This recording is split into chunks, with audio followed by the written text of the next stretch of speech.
শিক্ষামন্ত্রী ও চট্টগ্রাম সিটি কর্পোরেশনের মেয়রের বাসায় হামলার পর বন্দরনগরীতে 4 বিএনপি নেতার বাসায় ভাঙচুর ও অগ্নিসংযোগের ঘটনা ঘটেছে।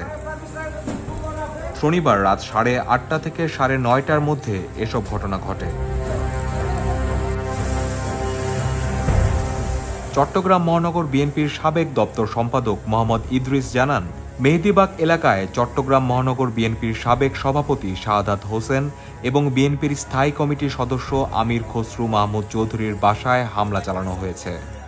এরপর পাঁচলাইশ আবাসিক এলাকায় চট্টগ্রাম মহানগর বিএনপির আহ্বায়ক এরশাদ উল্লাহর বাসায় ভাঙচুর শুরু করে আওয়ামী লীগের লোকেরা।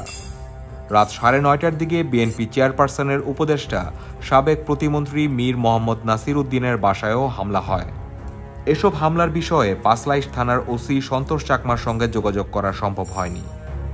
আমার ভাতিজা গাড়ি নিয়ে বের হচ্ছিল, দরজা খুলে গাড়ি থেকে বের হয়ে সময় ওকে এই দরজা খোলা অবস্থায় মানে বাড়ির গেটের হামলা করেছে। ওকে আগুন লাগাই দিয়েছে। ওকে গাড়ি থেকে নামিয়ে বেধড়ক পিটিয়েছে ওকে। এর মধ্যে কোনো মতে সে পালায় আসতে পারছে।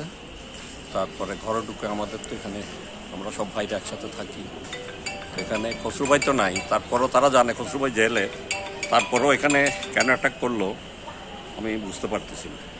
ভাঙচুরটা আসলে কারা করতে পারে? ভাঙচুর তো এটা ছাত্রলীগ আর যুবলীগের ছেলেরা, আমরা যা বুঝতেছি। তার কি ককটেল বিস্ফোরণ, গোলাগুলি ককটেল বিস্ফোরণ করেছে, ফাঁকা গুলি, তারপরে পাথর, লাঠি সব ব্যবহার করেছে। আমাদের দেখতেছেন তো সব ঘর বাড়ি সবগুলো ভেঙে দিয়েছে। আপনাদের এই বিষয়ে কোনো আইনি ব্যবস্থা নেবেন কিনা? সেটা পরে চিন্তা করব। আমি দেখি, এখন আমরা সেটা পরে দেখা যাবে। এখন আইনি চিন্তা, এখন তো আমাদের এইগুলি সব ঠিকঠাক করতে কয়দিন লাগে আল্লাহই জানে।